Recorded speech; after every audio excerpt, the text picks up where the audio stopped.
Agitech Innovation Podcast, onde você ouve quem mais entende de tecnologia e inovação no agro, para te inspirar a pensar o presente e o futuro.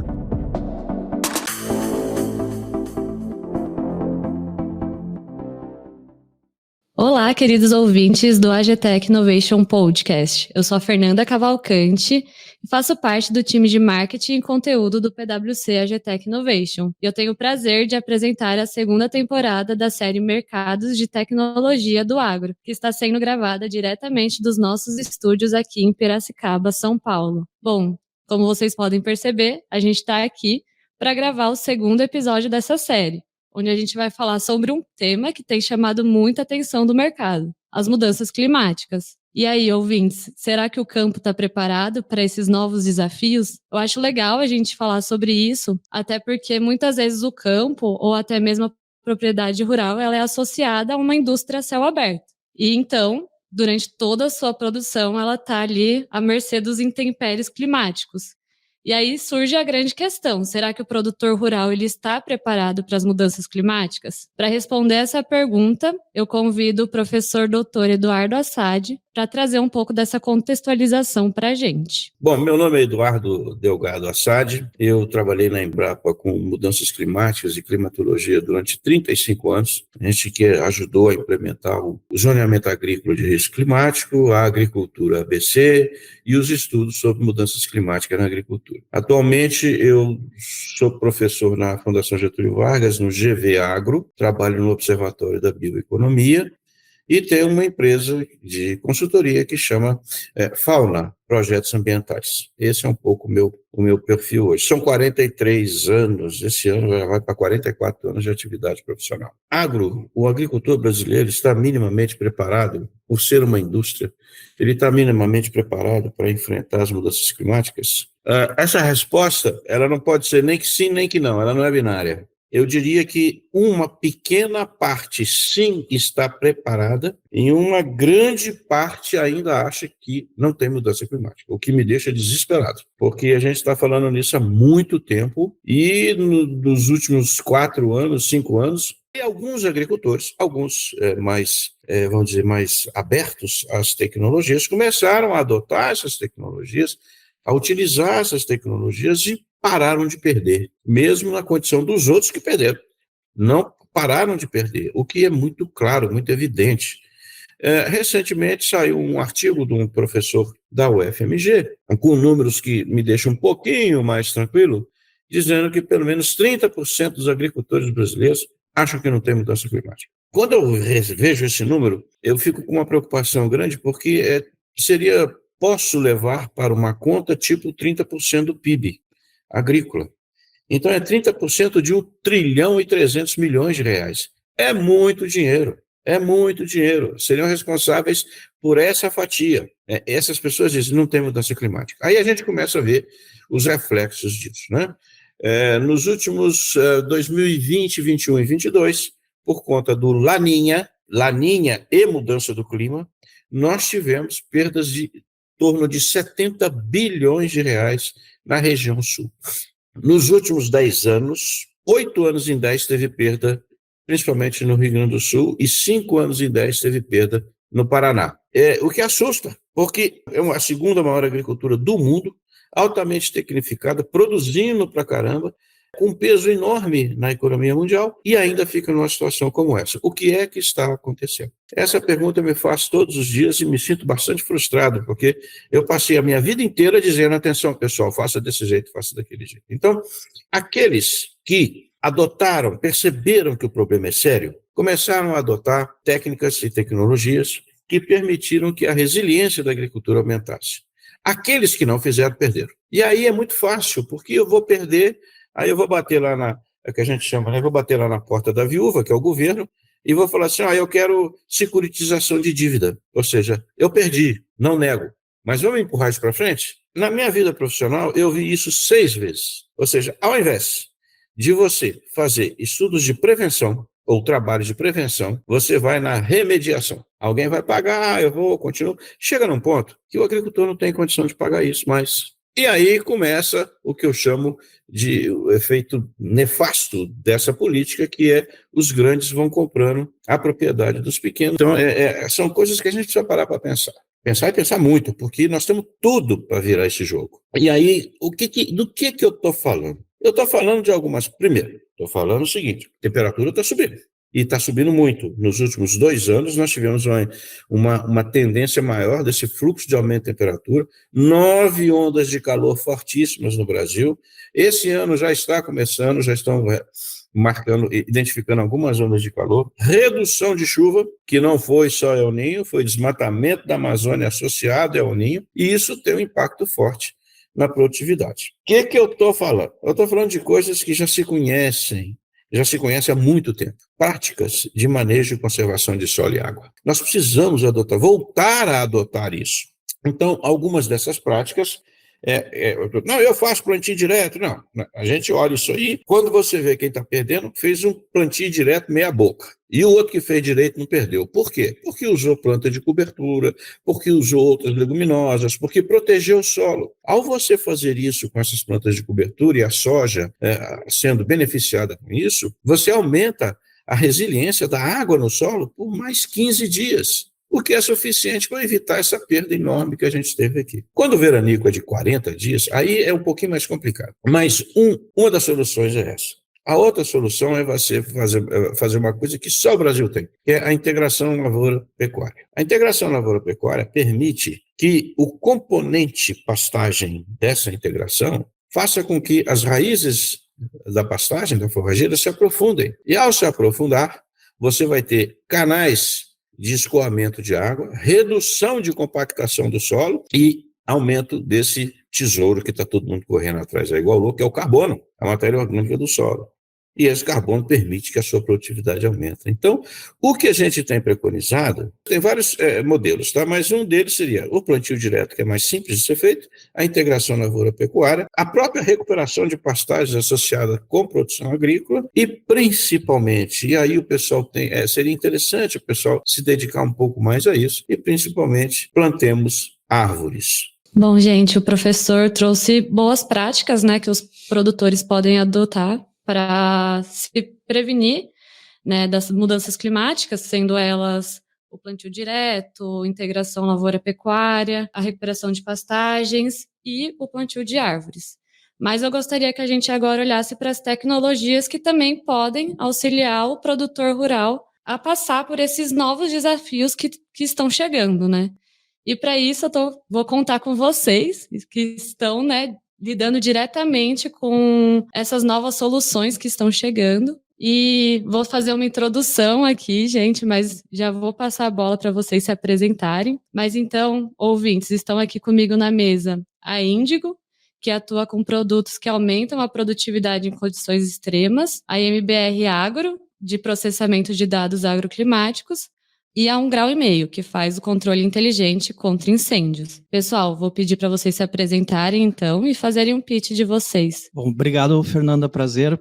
Eu trabalho na Índigo. A Índigo é uma empresa americana, uma startup americana que começou no ano de 2013 nos Estados Unidos. Ela chegou no ano de 2018 no Brasil e realmente com o intuito de trazer uma agricultura mais sustentável. Então, basicamente, o que a gente faz é desenvolver tecnologias para uma agricultura mais sustentável. A gente tem 2 tipos de produtos digitais, então, basicamente, produtos que buscam que o agricultor, através de práticas regenerativas da agricultura, possa monetizar isso e transformar isso numa fonte de receita para ele, e uma linha de produtos que realmente atuam na planta, os produtos biológicos que fazem todo esse controle de estresse de planta, seja estresse abióticos, como o professor falou muito bem, água, temperatura, e estresse bióticos, as pragas e doenças que as culturas têm. Prazer estar aqui com você, obrigado.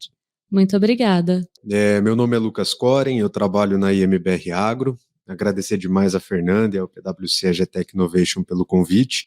E a IMBR Agro é uma startup que nasceu dentro da Exalc, em cima de uma iniciação científica que eu e meu sócio Hernan fizemos lá dentro. E o grande motivador da IMBR ter nascido em 2018 como um artigo e virado uma empresa em 2020 foi o excesso de dados que eram gerados na agricultura e todos esses dados levando em consideração que a agricultura de fato é uma empresa a céu aberto. Alguém precisava trabalhar esses dados e converter tudo isso em informações acionáveis para tomada de decisão. E a IMBR resolveu propor algumas metodologias para que isso realmente virasse ciência e essa ciência se tornasse tomada de decisão. Moral da história, desde 2018 até hoje, o que a gente faz é coletar automaticamente informações climáticas espalhadas por todo o Brasil nos últimos 45 anos e converter essas informações climáticas baseado no ambiente de produção que aquela propriedade se encontra em informações de produtividade agrícola. Ou seja, isso nos permite avaliar transições climáticas num determinado local para que a gente possa propor melhores janelas de plantio e também monitorar a performance atmosférica de uma determinada safra, auxiliando produtores e produtoras rurais no que pode acontecer com o desempenho agrícola da sua propriedade. Muito bom. Osmar. Prazer estar aqui com vocês. Eu sou Osmar Bambini, sou diretor de inovabilidade e cofundador da 1 Grau e Meio. A 1 Grau e Meio nós desenvolvemos um software que é o Pantera. O Pantera é uma plataforma para gestão de incêndios florestais, é uma solução completa. Então ela tem módulos de alerta de risco diário, um módulo de detecção, né, através de câmeras e através de satélites, um módulo de gestão de recursos, e fazemos também a análise de impacto, né? Alertas de desmatamento, integração com biodiversidade, análise de emissões estimadas depois do incêndio. Então, o Pantera, ele apoia propriedades agrícolas e florestais a protegerem seus recursos e as reservas de entorno. Os incêndios florestais, eles vêm sendo agravados pelo aquecimento global e pela temperatura também, um clima mais seco. E o clima extremo, ele tem dividido realmente o planeta, parece que em grandes enxurradas e grandes incêndios. A gente não enxerga mais um equilíbrio, né? O papel até ecológico do fogo começa a ser devorado pelo próprio fogo descontrolado, né? Que tomou conta. Então, é muito interessante observar quais são as tecnologias e as estratégias, na realidade, territoriais para resolver um problema tão complexo, que não é só a tecnologia que vai resolver. Então, essa é a nossa missão. Inovabilidade, para quem não sabe, é a parte de sustentabilidade com inovação. Então, é essa interface entre tecnologia e projetos ambientais e como a gente faz toda a análise do impacto desse projeto. Os nossos ouvintes podem ter percebido aqui, a gente tem soluções bem diferentes na nossa mesa hoje, né? Eu gostaria que a gente entrasse agora na parte de resultados e impactos, né? Hoje a gente vive em um cenário em que os assuntos relacionados a mudanças climáticas, eles são urgentes, mas ainda emergentes, né? Então eu gostaria que a gente entrasse nesse ponto e a gente conseguisse trazer os impactos e os resultados que vocês já conseguiram trazer tanto para o produtor rural quanto para o meio ambiente. Se a gente quiser agora começar ao inverso, começar por você, Osmar. Bom, dos incêndios florestais, a gente faz a análise através dos ODS, né? Para quem não sabe, os ODS são os Objetivos do Desenvolvimento Sustentável, que dão parâmetros de análise muito compreensíveis pelo um grande público. Então, quando nós falamos dos incêndios, a gente fala hoje de aproximadamente 20% das emissões de CO2 do planeta. Né? Então, são um aspecto direto do aquecimento global, essas emissões descontroladas, né, e extremamente tóxicas.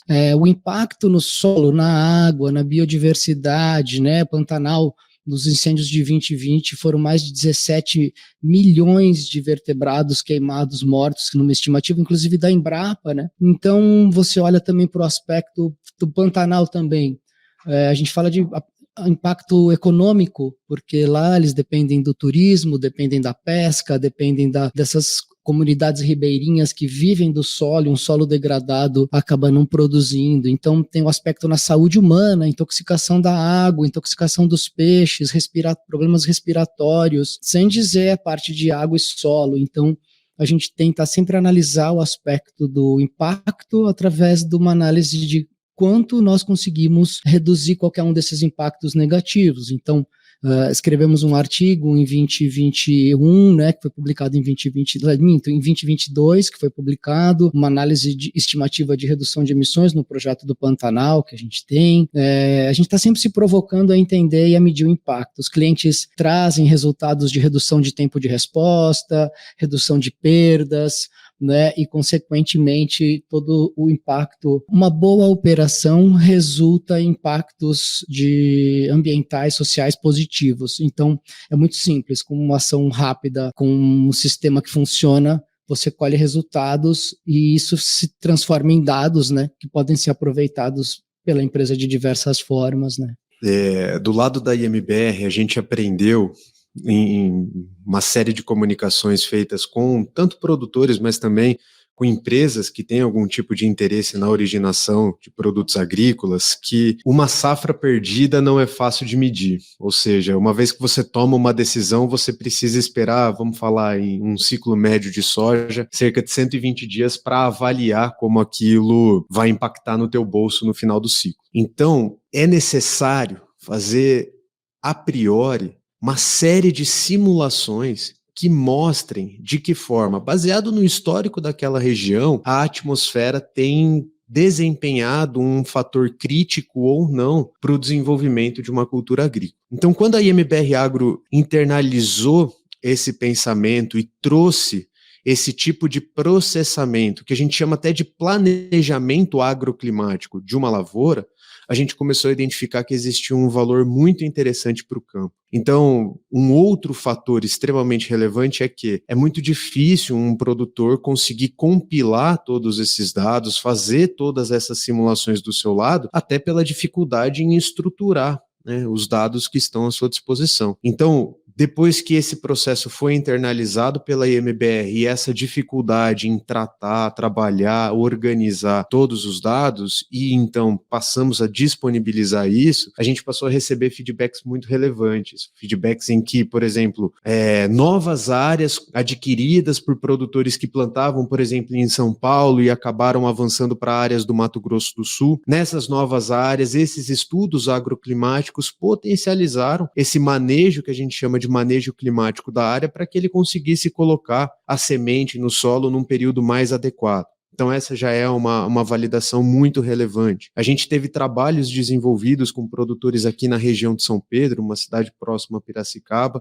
que também, né, a partir do recebimento dessas nossas prescrições sobre manejo climático, que a gente chama de planejamento, conseguiram tomar uma decisão mais fácil, e não é que a decisão foi simples, a decisão é complexa, mas receber essa prescrição de maneira simples, com uma leitura mais facilitada, isso realmente traz um valor muito grande para o campo. E aí a gente nota que esse tipo de resultado tem ficado cada vez mais evidente o seu valor por conta de mudanças que a gente nota que dos últimos 40 anos, impactos que antes não eram tão sentidos no campo, hoje em dia já tem algum tipo de percepção um pouco mais agravante. Então, organizar e disponibilizar esses dados num formato que seja preciso e simples de leitura, a gente tem visto que tem ajudado produtores a tomarem decisões assertivas para fazer um controle mais adequado do que o clima tem impactado nas suas lavouras. Reinaldo? Eu queria trazer um ponto aqui que o professor Assad citou na fala dele com relação às mudanças climáticas e como elas impactam a agricultura. E ele falou ali do tema água, a falta de água num determinado período. O que o agricultor tem que fazer? Ele tem que replantar. Então, assim, a prática de plantio direto realmente ajuda muito, cultura de cobertura. Então, são práticas conhecidas que fazem uma melhor conservação do solo e, com isso, ajudam a planta à tolerância dessas condições. Eu queria acrescentar mais um ponto, os micro-organismos, porque os micro-organismos têm um papel fundamental também no solo para ajudar a planta a passar por esses estresses. E essa é uma das linhas de trabalho que a gente tem na Índigo, por exemplo, estudar os microbiomas. É um exemplo de como a gente desenvolve um produto feito dentro da Índigo, a gente tem um processo na Índigo bastante inovador, desde a descoberta até lançar um produto que é a gente começa o nosso desenvolvimento através de uma coleta focada no campo. Então, por exemplo, se eu for numa lavoura de milho ou de soja, numa condição de estresse hídrico, eu vou encontrar plantas estressadas, plantas sentindo os sintomas, mas eu vou ter plantas também saudáveis. E você diz, é uma mesma genética, uma mesma condição de solo, sobre o mesmo clima. Qual que é a hipótese aí? A nossa hipótese é a microbiologia interna dessa planta. Então, existem micro-organismos numa das plantas que está promovendo esse efeito de tolerância ao estresse. E a gente parte daí. Então, nosso processo de descoberta passa por uma coleta focada em plantas que a gente chama de controle, as plantas sintomáticas, e as plantas alvos nossas, que são as assintomáticas. E a partir daí a gente estuda o microbioma da planta. E aí a gente vai encontrar diferentes espécies de micro-organismos em plantas que são irmãs geneticamente. Então, é o micro-organismo que está trazendo esse efeito. A gente começa todo o processo de isolamento a chegar ao nível de identidade desse micro-organismo, dizer qual que é a cepa. Você não pode chegar ao nível de espécie, que é o mais simples. Porque uma espécie é como a gente dizer o ser humano. Isso é um bacilo simplex, por exemplo. É a mesma coisa que a espécie humana, né? Então eu tenho que saber qual que é a cepa desse bacilo simplex que traz essa tolerância a esse estresse. E é isso que a gente consegue fazer através de bioinformática e através de base de dados científica. E com isso a gente isola realmente micro-organismos extremamente eficientes. E outro ponto importante, a gente só trabalha com endofíticos. Quais são os endofíticos? São os micro-organismos presentes dentro da planta. Não são aqueles micro-organismos que ficam no solo, na rizosfera. Esse micro-organismo, ele interage com a planta, e essa interação também é bastante benéfica, porque se a planta permite a sua entrada, ou ele é um patógeno que entra à força, ou ele é um micro-organismo benéfico e a planta permite que ele entre. Então, esses endofíticos são os nossos alvos de trabalho. A gente registrou em 2021 produtos à base de bacilo simplex no Brasil. Foi a primeira vez que essa espécie foi registrada no Brasil, e é um produto extremamente eficiente na tolerância ao estresse hídrico, eficiência de uso de água das plantas. E exemplos claros, por exemplo, dessa última safra, que a gente teve veranico no estado do Mato Grosso, muitas das áreas, a maioria das áreas que utilizaram o bacilo simplex não passaram por replantio se tiveram veranico nesses primeiros 15 a 20 dias da planta. Claro que veranicos mais fortes, 40 dias de estresse hídrico, o micro-organismo não consegue fazer essa tolerância, mas se você tem uma condição de estresse e o micro-organismo consegue ajudar a planta, você evita, por exemplo, um replantio. Então esse é o foco da nossa área de trabalho em biológicos. Eu citei o exemplo de eficiência de uso de água, mas você pode fazer isso para eficiência de uso de nutrientes e para controle de pragas e doenças. Então, você também evita que as pragas e doenças ocorram com micro-organismos específicos no controle dessas pragas. E aí a gente tem um bom exemplo da junção do manejo que o professor trouxe no início com a tecnologia, né? Com certeza. É um complemento ao outro. A gente diz assim, não é só o plantio direto, não é só a cultura de cobertura, não é só o biológico, é a integração de todas as práticas. E quando o agricultor vê isso, realmente passa a ser uma prática dele. O agricultor que passou por um veranico desses, utilizando um produto desse, é um seguro para a lavoura dele. Ele não deixa de usar mais, porque ele não sabe quando vai ocorrer o estresse hídrico. Estresse hídrico ocorre ano de laninha, El Ninho, e ele faz isso como um seguro da lavoura. Muito bom, gente. E depois da gente falar sobre essa parte dos resultados e do impacto, eu gostaria que a gente entrasse na parte da receptividade do mercado, né? O professor, ele traz essa fala bem impactante de que tem ainda pessoas que colocam em dúvida, né, essa parte das mudanças climáticas. Eu gostaria que a gente entrasse nesse ponto, né? Hoje, os produtores, quando eles buscam vocês, eles buscam mais após sofrerem algum episódio crítico, ou eles já buscam vocês pensando numa prevenção? Eu acho que a gente tem os dois, como o professor falou. A gente tem agricultores realmente preocupados com uma agricultura regenerativa. A gente tem vários exemplos no Brasil, e essa não é uma particularidade do Brasil. Se você colocar índice de sustentabilidade em agricultura, talvez o Brasil está entre os países com maior índice de sustentabilidade. De novo, eu concordo com o professor, plantio direto, a gente fala que a gente tem 90% no Brasil, mas bem feito, essa porcentagem cai muito, porque não é só você não mexer no solo, é você dar todas as condições para que aquele solo tenha vida. Mas, assim, a gente tem as duas coisas. Tem muitos agricultores que realmente ou não acreditam ou pensam muito a curto prazo. A gente tem que pensar que a gente faz agricultura baseado em arrendamento. 40% da agricultura no Brasil é feita para o proprietário da terra. Então, o arrendatário, muitas vezes, ele pensa muito mais no curto prazo, ele pensa na rentabilidade a curto prazo dele. E se ele tiver que fazer investimento a longo prazo, é um investimento muito mais custoso para ele. Então, para mim, o grande ponto hoje, se a gente quer fazer essa virada, é como você ajuda o agricultor a se rentabilizar, mesmo com as práticas de agricultura de conservação. Esse é o grande ponto de virada. A gente dá ferramentas para o agricultor, porque eu tenho certeza que a maioria dos agricultores sabe que o plantio direto é melhor que o plantio convencional. A grande maioria dos agricultores sabe que a cultura de cobertura faz bem para o solo. A grande maioria dos agricultores sabe que produto biológico é bom para a lavoura dele. Mas por que eles não utilizam? Por essa visão apenas econômica de curto prazo. Porque eu também conhecido o professor, a longo prazo a agricultura regenerativa é muito mais rentável que uma agricultura não regenerativa, mas você tem que ter incentivo. Então, hoje o que eu vejo acontecer é agricultores mudando de práticas porque realmente acreditam e outros que precisam ser incentivados. E hoje existem já vários programas de incentivo e eu acho que cada vez mais a gente tem que fomentar eles. Como você faz um agricultor mudar a prática agrícola reconhecendo isso, pagando um prêmio sobre o grão dele? Então, existem hoje programas de agricultura sustentáveis. Dentro da Índigo, nessa parte de produtos digitais, a gente tem um programa onde a gente rentabiliza agricultores por mudanças de práticas agrícolas. Por exemplo, colocar uma cultura de cobertura sobre o plantio direto e pagar um prêmio por esse grão, que, na verdade, quem paga esse prêmio é a indústria. Então, a indústria quer esse tipo de atividade porque ela também usa esse tipo de grão para seu escopo 3, eles têm metas de sustentabilidade.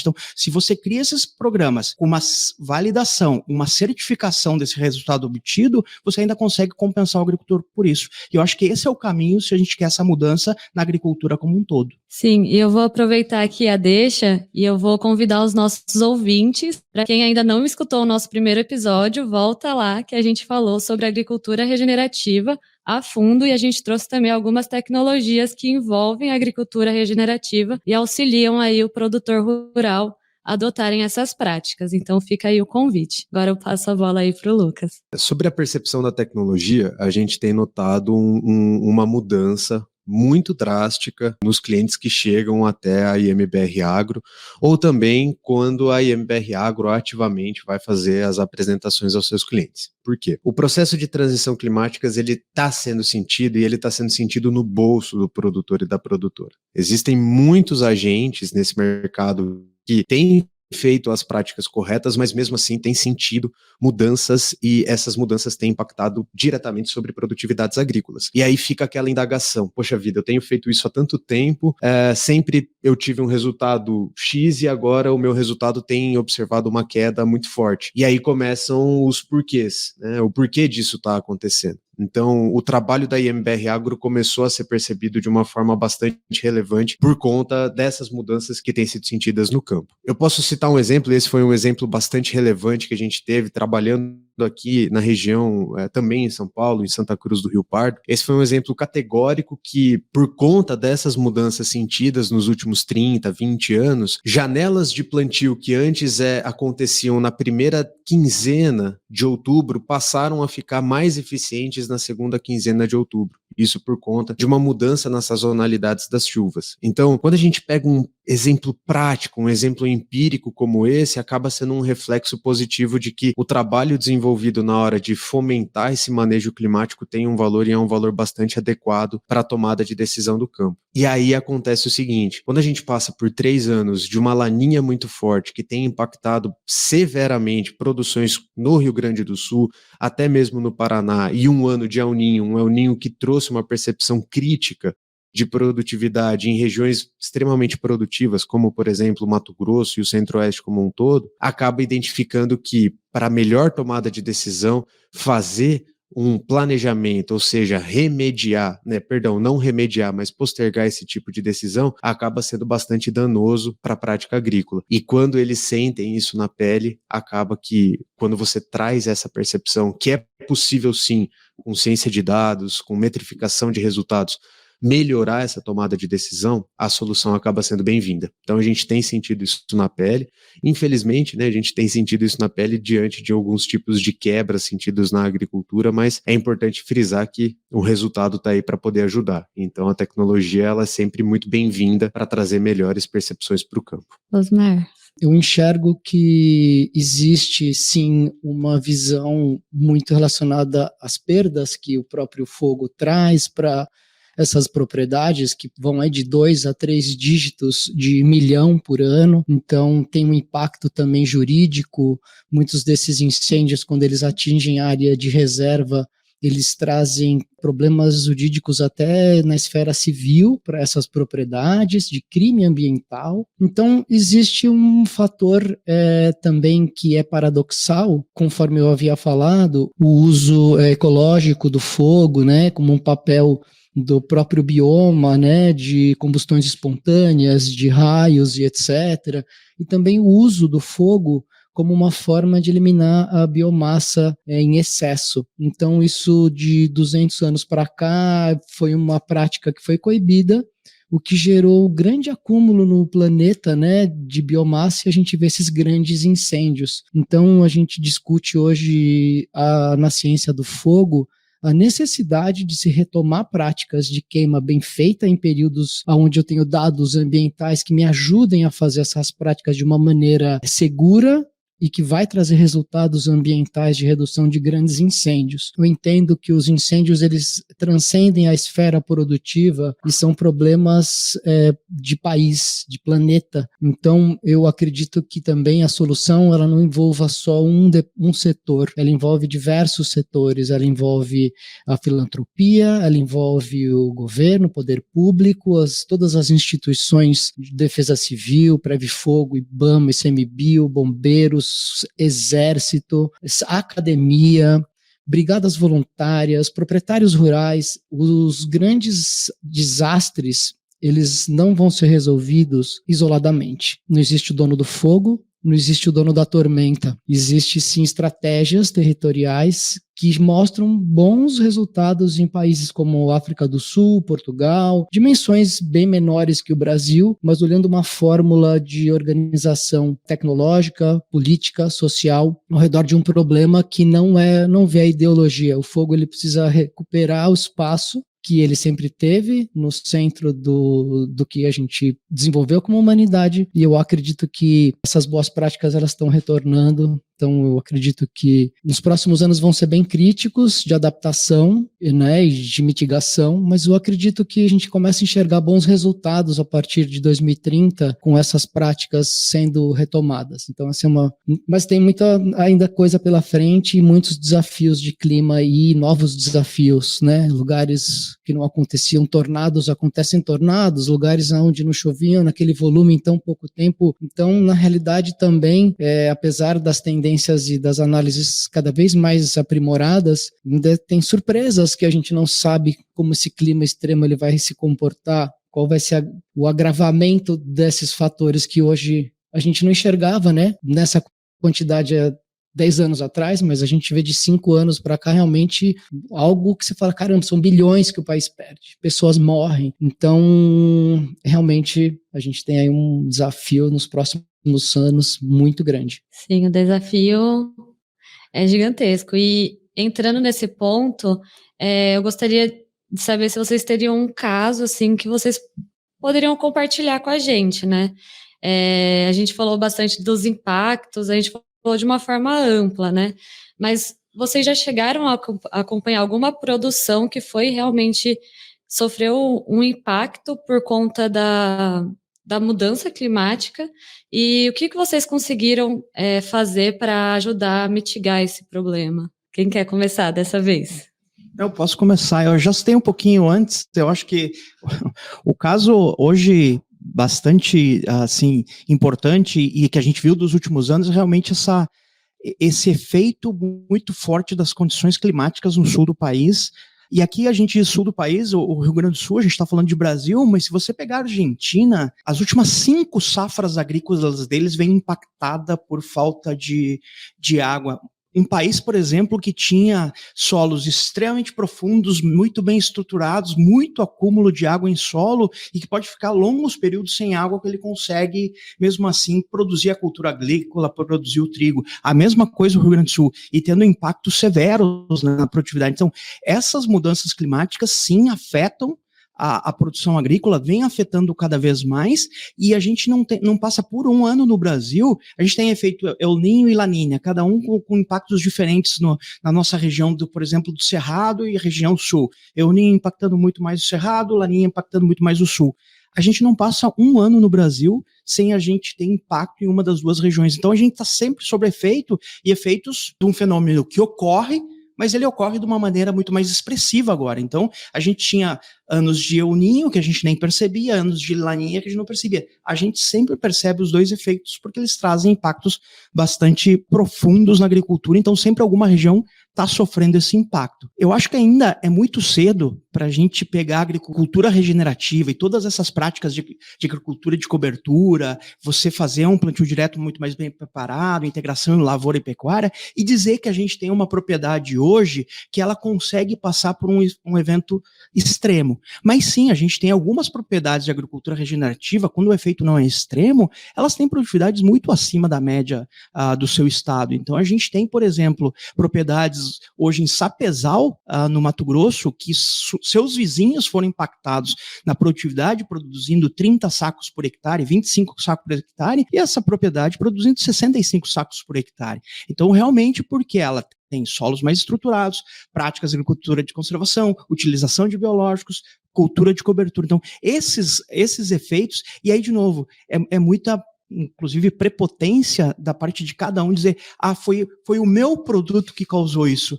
O meu produto, esse que eu citei agora há pouco, o Bacillus simplex, sozinho ele não resolve o problema. Ele está inserido numa prática de agricultura regenerativa, onde todas essas práticas fazem essa agricultura ser bem sucedida. Então, nós temos uma série de clientes que passaram por esses efeitos, que se eles não tivessem essas práticas, eles não produziriam o que produziram. E eles sentem isso. Eles veem isso. Então, isso é extremamente importante. E o mais legal de tudo é que o vizinho dele vê. E essa contaminação é que vai ser o positivo. Então, quando você vê seu vizinho produzindo 65 sacos e você produzindo 35, você quer saber por que ele fez isso.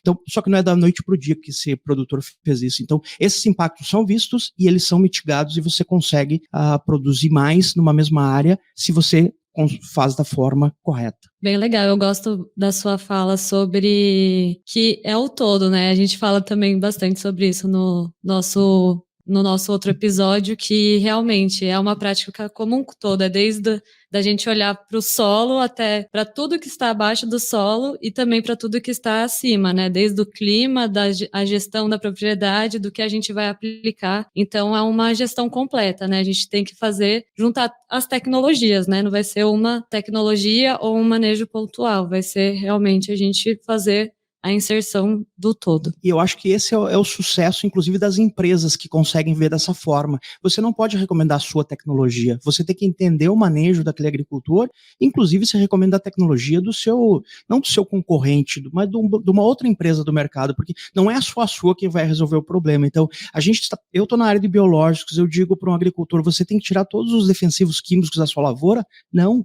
Você tem que integrar o uso. Você ainda precisa de defensivo químico. Tem algumas pragas que só controla com o químico, mas o biológico vai te ajudar neste segmento. Aqui sim você consegue tirar o químico, aqui você associa, aqui você substitui, mas assim, é a integração de tudo, de todas as práticas. Eu acho que existem até alguns agentes que podem contestar o que vai ser falado, mas no fim das contas, considerar uma cultura agrícola como um ser vivo e enxergar que a proposta de valor da sua startup, da sua empresa, ela é parte de todo um ambiente que vai fomentar o desenvolvimento daquela cultura e, consequentemente, o desenvolvimento da propriedade como uma empresa, tudo isso torna o grande ciclo da agricultura de precisão, da agricultura de decisão, aquela agricultura onde a gente realmente consegue enxergar de maneira bastante ampla todo o processo de desenvolvimento do solo e, consequentemente, da planta. Mas, enfim, trazendo alguns exemplos, acho que eu posso listar 2 exemplos bastante relevantes que a IMBR Agro participou, mas antes de trazer o exemplo, eu vou fazer um breve disclaimer dos momentos em que a IMBR Agro entra numa operação. São 2 momentos. Um que eu tenho comentado bastante aqui ao longo da nossa fala, que é o planejamento, ou seja, avaliar o ambiente de produção, fazer todas as simulações necessárias para aquele ambiente, a fim de trazer uma prescrição de manejo climático mais adequado para um ano de El Niño, para um ano de Laninha, um ano neutro, e assim sucessivamente. Mas depois que aquele processo de planejamento que antecede o início da safra acontece, a IMBR Agro entra com um processo de monitoramento, ou seja, é diferente de um monitoramento baseado em índices vegetativos que tem toda a sua excelência, mas é um monitoramento baseado em acompanhar a conjuntura climática, ou seja, tudo que está acontecendo diariamente naquela lavoura, e baseado nisso, simular como aquela planta de fato está crescendo, para que com tecnologia e ciência a gente consiga prever o quanto aquela cultura vai desempenhar ao final do ciclo. Ou seja, é trazer, de certa forma, uma previsibilidade sobre a produção no local. Pois bem, então, dado que existem esses dois momentos, nós entramos na safra 23-24 já no processo de monitoramento com um parceiro nosso do município de Bofete, aqui também no interior do estado de São Paulo, que infelizmente esse parceiro nas suas áreas teve um impacto muito grande de veranicos, dias secos em sequência, com bastante severidade, o que acabou fazendo com que o desempenho agrícola da tua propriedade tivesse tido uma perda bastante significativa. O que era esperado colher quase 60 sacos por hectare, foi colhido cerca de 25 a 30 sacos por hectare, ou seja, cerca de 50% de perdas de produtividade. E quando a IMBR, junto a esse parceiro, foi monitorando a área e avaliando essas avarias climáticas, ficou bastante claro para esse parceiro que já era um parceiro bastante tecnificado, já tinha todo um processo bastante interessante de avaliação, não só de clima, mas também de outros processos operacionais, mas que havia sim a necessidade de continuar estudando esse processo climático e como isso outrora pode afetar outras safras que ele vai plantar. Então, veja bem, dentro de um processo de monitoramento ficou claro que um processo de planejamento, até para se organizar operacionalmente, trazer os tratores no momento correto e assim sucessivamente, pode trazer um desempenho relevante para a sua propriedade. E um outro exemplo bastante legal que a gente teve a oportunidade de participar foi com uma empresa. Essa já é uma multinacional química no estado do Paraná. Alguns municípios do Paraná foram monitorados pelo algoritmo da IMBR Agro e a gente conseguiu identificar ao longo da janela de semeadura da soja que aquela região estava com um agravante, um acúmulo de graus-dia bastante agravado ao longo da safra 23-24 por conta de temperaturas excessivas na região, o que consequentemente trouxe de maneira premeditada melhores tomadas de decisão para os negócios comerciais, principalmente dessa empresa na região. Mas, de novo, não era algo esperado. Se a gente passasse a avaliar essa mesma métrica de graus-dia, que é o acúmulo de temperatura pela planta no seu processo de desenvolvimento para anos de El Niño, esperava-se que houvesse, de certa forma, uma redução em relação ao que havia acontecido, mas, na verdade, os agravantes desse ano acabaram se mostrando bastante claros e a gente conseguiu auxiliar nesse processo de decisão. Mas veja que, de novo, é uma ponta, é uma peça desse quebra-cabeça chamado agricultura, que é extremamente complexo e demanda uma visão bastante holística da sua região. Eu, às vezes, fico me questionando o grande produtor, né, latifundiário, hoje que produz muitas vezes até, não produz nem alimento, ele produz energia. Ele produz muitas vezes também o alimento, muitas vezes como forma de ração em grandes latifúndios que tem uma estratégia de agricultura onde já não existe mais o contato direto, o entendimento do solo e o uso extensivo de práticas que são bem agressivas, tanto para as nascentes de entorno, quanto alguns defensivos que entraram na cadeia produtiva nos últimos anos. Então, existe sim esse lugar de entendimento que algo precisa ser feito e produtores muito bem preparados, mesmo latifundiários, buscando novas alternativas, mas eu enxergo que o que o professor Eduardo trouxe, que nós estamos perdendo esse pequeno produtor que planta comida, de fato, nós estamos perdendo porque não existe uma estratégia onde toda essa tecnologia que está no grande latifúndio, ela não alcança, né? Eu não tenho um ferramental para manter esses grupos trabalhando com alimento e prosperando onde eles vivem, ao invés de entrarem para baixo da linha da miséria em ambientes urbanos, que também vai ter um impacto absurdo no clima e eles vão sofrer mais ainda com os impactos do clima. Então, realmente é um movimento paradoxal. Eu vejo que quem entende que pode economizar, porque existe também, né, até para uma demanda do mercado internacional por rastreabilidade, por transparência, por desmatamento zero. Então, existe hoje quem já entendeu e está se preparando, e existe aquele momento de ruptura do mercado, onde se eu não tiver, por exemplo, algumas práticas, eu nem vendo para um grande latifundiário, porque ele vai ser obrigado a só adquirir produtos e serviços de quem tem métricas e normas ambientais e práticas e certificações para atender essas demandas, que vão ser demandas globais. Essa é uma tendência.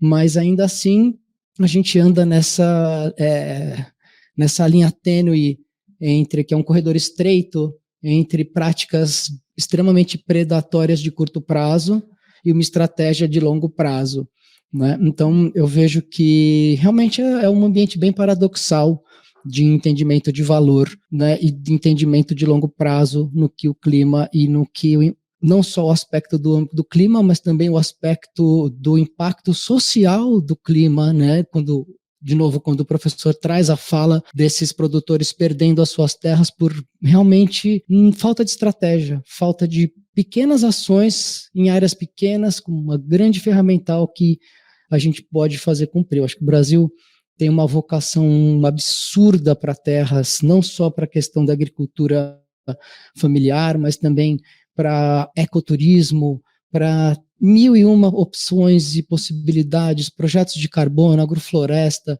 bioeconomia. Eu acho que o Brasil é uma joia que ela muitas vezes o setor produtivo poderia olhar para outras formas criativas, inovadoras de ganhar dinheiro, preservando e regenerando o solo, né? Então eu vejo que existe um caminho, existe uma tendência, existe uma vocação, mas ainda existe o curto prazo e pequenos grupos que se favorecem de um modelo de tal qual ele é. Então essa é a nossa missão aí, acho que propósito social, né, do que a gente pode trazer como impacto, né, que é o que a gente fala, mas tem que ser muito real, não adianta ser só da boca para fora, né? Gente, antes de eu fazer a pergunta de fechamento do episódio, eu acho que a gente não poderia fechar esse episódio sem antes falar de mais uma tecnologia. Acredito que não poderíamos falar de mudanças climáticas sem falar de reflorestamento.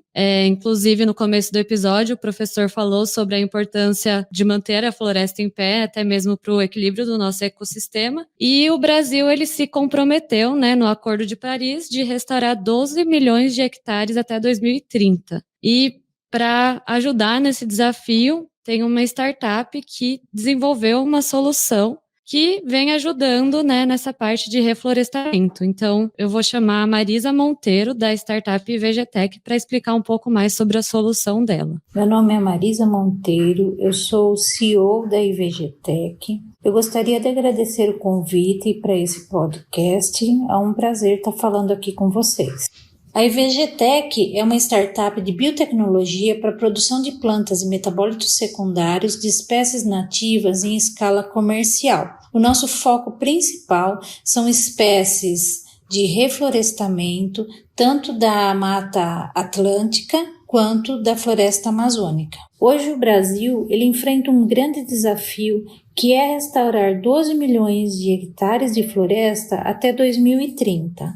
E um dos grandes gargalos é a obtenção de mudas. A propagação da maioria das espécies florestais é realizada através de sementes, porém, algumas espécies apresentam baixa porcentagem de germinação e muitas vezes é decorrente da dormência dessas sementes. Acrescenta-se ainda dificuldades de obtenção e coleta em quantidade suficiente para a produção de mudas, pois muitas espécies produzem quantidades variáveis em intervalos irregulares ao longo do tempo, fatores que acarretam longo tempo para a produção de mudas. Portanto, a proposta da Vegetec é produzir mudas clonais in vitro em escala comercial e ao longo do ano todo. Com o investimento da WBGI, ampliamos nosso laboratório e introduzimos tecnologias de ponta para acelerar e aumentar a produtividade para atender a demanda do mercado. Bom, gente, então Agora sim, para fechar a nossa discussão, eu gostaria que a gente refletisse um pouco sobre o futuro do agronegócio, né? Então, como vocês acreditam que será o agro daqui para frente, levando em consideração as mudanças climáticas? Ainda também há espaço para desenvolvimento de novas soluções que possam auxiliar o produtor rural, né? Nesses novos desafios que ele vem enfrentando. Eu vou chamar primeiro o professor Assad para trazer o depoimento para a gente. O que mais nos incomoda e o que mais mancha a agricultura brasileira, principalmente no mercado internacional, é o desmatamento. Nós temos que parar de desmatar. O desmatamento, além de ser uma prática que não é recomendada para ninguém, é uma prática que ele amplia o efeito da distribuição de chuva, principalmente na região centro-oeste. Assim, você tem que parar de desmatar. Primeira coisa. Zero. Mas eu tenho direito, está na lei. Eu falei, então você vai explicar lá para o chinês que está comprando a sua soja que você pode desmatar porque é desmatamento legal. Ele não quer nem saber. É desmatamento. Desmatou, não compro. A mesma coisa a carne. Desmatou, não compro. Então, você já tem hoje barreiras não tarifárias que estão levando a gente a controlar esse tipo de coisa. Então, o futuro da agricultura brasileira, para mim, passa obrigatoriamente por redução drástica do desmatamento. O segundo ponto, a adoção de sistemas mais equilibrados, como esse que eu falei, integração lavoura-pecuária, e eu vejo no futuro que a nossa agricultura será toda uma espécie de agricultura de baixa emissão de carbono, ou agricultura regenerativa, como as pessoas falam, onde você vai ter o componente grão, pecuária e floresta. Nós vamos caminhar para isso. Essa ideia de termos grandes extensões com soja, grandes extensões com milho, com algodão, no meu entendimento, isso tem vida curta. Podemos continuar a produzir soja, podemos continuar a produzir milho, algodão, mas usando sistemas integrados. E esses sistemas integrados vão permitir a perenização dessa produção. E aí pode vir El Niño, pode vir temperatura elevada, que sobrevive. Eu estou juntando exemplos de grupos aí com 25, 30 mil hectares que estão passando batido nessa seca aí que está todo mundo alardeando, com El Niño. Estão passando batido, fizeram direito. Vamos fazer direito que dá certo. Então é um pouco isso. E o segundo ponto o terceiro ponto, eu diria assim, caminhar para o lado dos bioinsumos, que vão reduzir a nossa dependência, principalmente com fertilizantes, que muitos são importados, trabalhar com esses bioinsumos cada vez mais e evitar o máximo que for possível o uso desses controles químicos na agricultura. Bom, Reinaldo, se você quiser, acredito que o professor tacou a bola para você agora. Eu estou muito em linha com o que o professor falou. Acho que desmatamento é uma questão não mais aceita, né, na agricultura. Eu acho que e aí o Brasil ainda tem uma grande oportunidade. A gente não precisa mais de 1 hectare de floresta para produzir alimentos no Brasil. Com toda a área que a gente tem de produção, o aumento da produtividade, recuperação de área degradada, isso já nos traz uma oportunidade muito grande de aumentar a produção de alimentos ainda no Brasil. Todas essas questões de manejo das culturas, acho que é extremamente importante. A gente sabe dessas práticas há bastante tempo. Eu estudei na faculdade já plantio direto, estudei cultura de cobertura, mas isso nunca se tornou uma realidade dentro da propriedade rural brasileira. Por quê? Por questões de custo, o agricultor olhando sempre o curto prazo. Então, assim, como a gente incentiva isso? E eu gosto de olhar a parte da oportunidade e ter uma visão otimista. A sociedade cada vez mais procura esse tipo de agricultura. Então, nossos filhos vão ser muito mais exigentes com os produtos que eles consomem do que a gente. Isso traz oportunidade para uma produção mais sustentável. E, além do mais, a sociedade também procura financiar. Então, práticas de agricultura regenerativa. Existem hoje projetos que a sociedade os financia. Empresas buscam grãos neutros em carbono e pagam um prêmio para o agricultor por causa disso. Então, isso é incentivo também econômico. Então, além da consciência, o agricultor também tem que ter um incentivo. A gente acredita realmente que isso alavanca todo o setor, não só aquele que faz por questões de acreditar, mas sim os que fazem por questões econômicas também. Então, você ter esse tipo de programas que remuneram o agricultor por causa disso, remunera o agricultor para ele manter a área de floresta em pé, e isso a sociedade traz trazendo isso, é muito mais uma questão de um crescimento, uma expansão muito mais rápida na agricultura regenerativa. A gente tem capacidade de produzir muito mais no Brasil, nas mesmas áreas degradadas que a gente tem, usando da tecnologia para isso. Num primeiro momento pode ter um custo mais elevado, mas ao longo prazo essas áreas são inclusive bem mais rentáveis para o agricultor. Eu acredito nessa transformação porque não vai depender do agricultor, a sociedade vai demandar dele,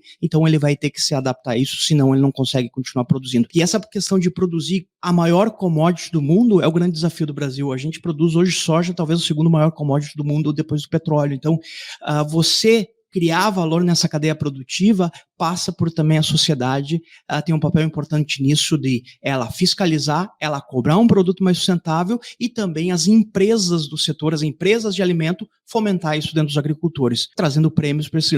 Quem se imaginava há 10 anos atrás que um agricultor ia receber $1 a mais por saco de soja produzido, que é comprovado que ele reduziu emissões? Existem já programas assim hoje no mundo, então isso ajuda a uma transformação mais rápida do agricultor também. Todos os pontos que foram trazidos aqui, acho que já são pontos extremamente completos. Eu acrescentaria 2 outros pontos que não necessariamente são diferentes do que foi trazido. O primeiro é um processo contínuo de aprimoramento da comunicação da agricultura, não só para dentro do país, como também para fora do país. A gente sabe que tem boas práticas agrícolas sendo conduzidas por grande parte dos produtores e produtoras no Brasil, então que isso seja comunicado, que chegue devidamente a todos os agentes que se interessam pela agricultura brasileira. Isso, para mim, é um ponto fundamental. E um segundo ponto, até puxando um pouquinho a sardinha para o lado da IMBR, que na sua essência é uma startup de processamento de dados, ou seja, de organização de dados para a geração de conhecimento, mas eu enxergo que o grande salto que a agricultura vai precisar fazer nesses próximos poucos anos à frente que a gente tem é fomentar o processo do agro 4.0, como a gente chama, que muito conhecimento é gerado por partes dispersas dentro do processo como um todo, do ciclo de desenvolvimento de uma cultura, mas que esses processos que eventualmente são processos descasados, ou seja, acontecem individualmente para cada empresa, dentro de cada propriedade, se convertam em dados e esses dados dentro da propriedade se reflitam como informações de referência para que não só o vizinho de uma propriedade que aplica corretamente algum tipo de manejo, seja biológico, seja qualquer que for esse manejo feito, mas qualquer propriedade conheça esses resultados, conheça o que está sendo feito e veja que, eventualmente, um investimento feito em uma safra vai trazer retornos muito propícios no médio, longo e até mesmo no curto prazo. Então, sumarizando, o processo de transformação digital nada mais vai ser do que startups, empresas e até mesmo produtores e produtoras rurais que organizem os dados gerados nas propriedades, saibam comunicar esses dados, e aí vem o primeiro ponto que eu comentei, e consequentemente propaguem essa cadeia de valor e a proposta de valor da agricultura no Brasil e consequentemente no mundo. Quer acrescentar alguma coisa, Osmar? Sim, eu acredito que quando vocês trazem a referência do professor Eduardo, é bem interessante, porque eu conheci o professor Eduardo em 2018, numa iniciativa que chama Clima, Floresta e Agricultura, onde junto com ele existem diversos outros pesquisadores, professor Carlos Nobre, Anne Alencar, Paulo Motinho, Ana Toni, um grupo assim que eu vou ser injusto de tanta gente boa que já chegou à conclusão que clima, floresta e agricultura são inseparáveis. Então, essa é a mentalidade vencedora para o nosso país, por a nossa vocação, né? Não temos dúvida, é muito confortante e, ao mesmo tempo, é incômodo ouvir o óbvio, como o professor Eduardo traz. O óbvio está aí, a gente só precisa atuar e fazer, né? A gente tem essas cola da Embrapa que trouxe tantos resultados positivos. O Brasil realmente é uma powerhouse aí de soluções de clima, floresta e agro. Só precisamos entender que é inseparável. Eu acho que essa é a grande que todo mundo aqui, de certa forma, advoga e já entendeu. Então é isso, vamos fazer essa onda de consciência acelerar para que a gente tenha realmente um grande potencial nosso aí cumprido. Fernanda, eu posso só acrescentar um ponto que acho que seria legal trazer um exemplo claro de como uma transformação pode ocorrer. A gente tem na cultura da soja hoje o segundo maior problema da cultura da soja, considerando pragas, doenças, plantas daninhas, são os nematóides. O Brasil tem nematóide espalhado de norte a sul do país em todas as culturas e a soja tem perdas expressivas pela ocorrência de nematóides no Brasil nos últimos anos. Uma praga de muito difícil controle, tem várias diferentes espécies que trazem complexidade no manejo, ela se dissemina muito rapidamente de uma lavoura para outra através de maquinários. Um exemplo é, nos últimos 10 anos, a gente teve o desenvolvimento de tecnologias de produtos biológicos como nematicidas. Um exemplo é, nos últimos 5 anos, a gente tinha 70% dos produtos utilizados no controle eram defensivos químicos, defensivos lançados bastante tempo atrás, com questões toxicológicas. Hoje, no Brasil, 80% do manejo de nematóides é feito através de produtos biológicos, 20% apenas com químicos. Por quê? O agricultor viu no biológico uma ferramenta de alto impacto, um controle muito importante com relação à praga, e essa questão também que com certeza vem em segundo plano, porque primeiro veio o controle, mas da sustentabilidade, ele está substituindo o defensivo químico aplicando um produto biológico. Então, esse é um dos exemplos de como uma tecnologia mais sustentável pode impactar beneficamente um problema tão grave como é o problema dos nematóides no Brasil. Muito bom, Reinaldo, muito obrigada pelo complemento, e dessa forma a gente finaliza o nosso episódio. Queria agradecer a participação de vocês, dos nossos ouvintes que estão nos acompanhando, e nos vemos no próximo episódio para falar sobre novas oportunidades e tecnologias do agro do futuro.